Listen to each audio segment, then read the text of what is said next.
Hi everyone, my name is Peter Isesera. You're welcome to my channel. If it is your first time you're coming to my channel, here we talk about studying in North America, particularly US and Canada. So if you're here to learn about studying in the US and Canada, this is the right channel, the right video for you. And don't forget to subscribe to my channel so that you'll be able to get more videos whenever new videos are posted. Okay, so I have with me Joy Omagi today. Joy did his master's in the United States. So today we are going to be talking about, how to study in the United States without GRE, and also how you'll be able to get free application. You don't have to pay application fee. So Joy, is an expert in that area. He should be able to guide us. He's more experienced than me in that area. So yeah, so let's welcome Joy. Then now let's get started. Yeah, thank you very much, Peter. I'm glad to be here. Thanks for having me. Absolutely. Okay. So if you're planning to study in the United States, the graduate record examination, which is also known as a GRE, is almost compulsory. Getting a very high score in that exam, really, it's a good and positive plus. It's a plus to you in the process, kind of helping you, secure admission. However, the good news is that not every school also require GRE, right? So maybe Joy will be able to shed more light on that.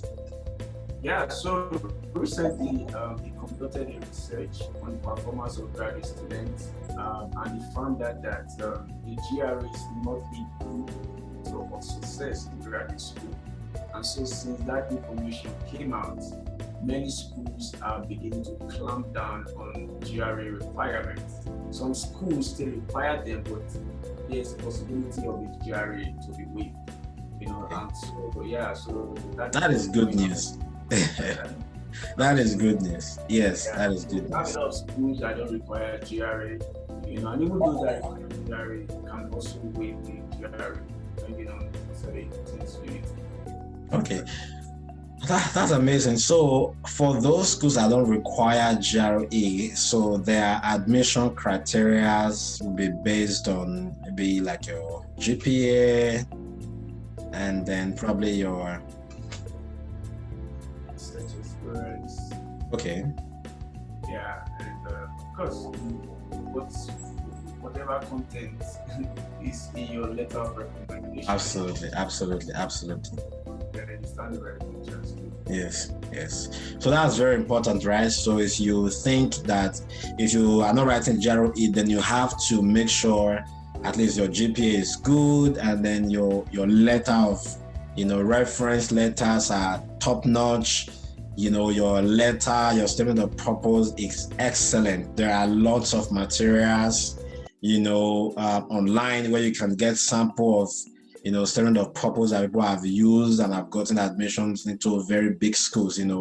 Just read through, read a lot just to have an idea what a standard SOP will look like. Okay. Do you have maybe any I know there are, if you just Google, like list of schools without GRE requirements. Okay. Yeah, so if you just Google, you find a lot of them. Funny enough, a lot of the top schools don't require GRE anymore. That's what I. Yeah, like that's what I was reading. That's what I was reading like earlier today when I was just preparing, researching for this video. That some of the big short schools are no longer, smaller schools that are still looking for GRE requirements, which is funny. Yeah. So what the big schools look at for just how much research experience do you have from your undergrad? Okay. Yeah, so it's very competitive. That is what you are looking at. But they also want to see your statement of purpose. And what I usually advise people to put in their statement of purpose is, their research interests. It should align with one of the research areas in the school they are applying to. Yes. That's very important, especially when you do GRE as part of your application. So that is important. Another way you can go to GRE way is to shoot an email to the graduate school. Okay. That is a possibility for you to be waived, you have a very good GPA and things like that, you can say, okay, yeah, you can apply to our program. Okay, that will still consider your application materials. That is also one good way to do it. Another good way too is to be in contact with education university. You can reach them via email, Okay. for information. What are the schools currently that are waiting GRE? Because maybe very good schools, that you can apply to, that do not require the GRE. I cannot remember a lot of schools off the top of my Yeah, head. that's fine. I Yeah, know once. Kentucky, for example, and it is fine for me to mention that University of Kentucky doesn't require it anymore. Just 2 years ago, GRE was a big part of the application. But that school, we have a lot of Africans there. You can give it a shot, but it's going to be competitive. And I was Yeah. Absolutely, absolutely. Yeah, so that's still, yeah. absolutely. That's amazing. That's amazing. So that is good news. If you can't get GRE done, that should not limit you in your journey and your dream to year. So just kind of set up for those schools that don't require GRE. And one other important point is also the application fee. So you want to kind of talk about some maybe application waiver possibility, application fee waivers. Yeah, it's possible. It's possible, but just have in mind that most schools will require application fee. Schools require, but sometimes they just have windows, that they just open up to prospective applicants. Okay, we are waiving this, we're waiving grad school application fee, but who knows when they are going to be doing that, and have access to the information at that particular. That's the best way to go about that is to send an email to the graduate school, especially if you have an application fee. Like, oh, you want to apply for this program, you're interested, you're enthusiastic, but you don't have the finance it takes to apply for that program. And they will respond to you absolutely. They'll let you know if they can waive it for you or not. So that is one way to go about that. Number two is if you use financial aid during your undergraduate study, or you use financial aid or loan to take maybe TOEFL or GRE. So if you have proof of that, because it's possible, people actually do that. Because That's right. IELTS is $200 plus, and so there's a way you can apply to get funding to take that exam. And so if you have proof of that, you can send it to them. It's on their website. So we usually say go to the school website and check. They usually have frequently answered questions. Is it possible to get my application fee waived? And they give you conditions, criteria for it to be waived. Another way it can be waived is if your research you did in your undergrad was funded. By bodies such as NIH. I know people, those of us in Africa, most of our research was not funded by NIH. That's right. Yeah, so in that situation, like I said, you just message them. I think that is the best way. Message them and you get response. I think I had that opportunity to message one school and luckily for me, they said okay, they are going to give my Nigeria application. That's yeah. So like just said, yes. Like Joyce said, just send a message. If the only bad news we hear is, oh, we're sorry, we can't waive it, right? And that is not going to do you anything.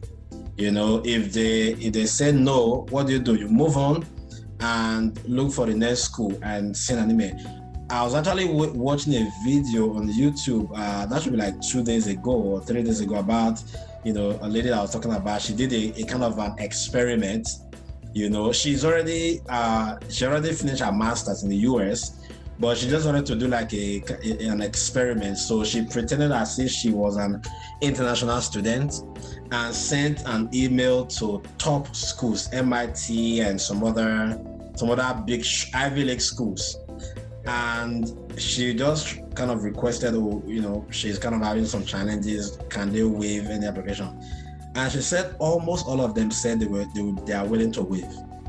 A lot of them said they are willing to waive, but on their website, they will say it's compulsory, right? But because she sent that email, she's got a lot actually waive, So what she mentioned was that, just try to make a very good case in your email. Don't just say, hello, can you waive application fee for me, without talking about why you need that waiver and all of those. So that, I think, that really help you in getting those waiver. At least you can save a couple of $100. At least if you're applying for, like, say 5 schools, you're already saving like $500 to $600 just on the application fee. But if you have 1 or 2 schools that are really your interest and they say they are not going to waive, so if you can look for a way to get that money to pay that, don't let that be the reason why you shouldn't apply. So also make that effort to look for the money to make the payment, so that you can apply for, when you apply for admission, then you'll see how things go, because that investment is worth it. If you compare that to what you're going to be getting when you get there, I think that investment is nothing, right? It's small compared to the reward that you'll be getting.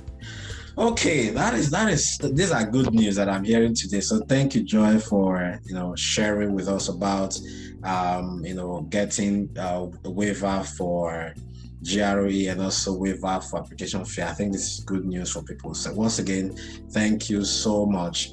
So thank you everyone for watching this video. If it's your first time, don't do it to hit the subscribe button, like, and also if you have any question for me or Joy, just leave the question in the comment section. We'll address your question as soon as possible. And then I will see you in my next video. Have a wonderful day.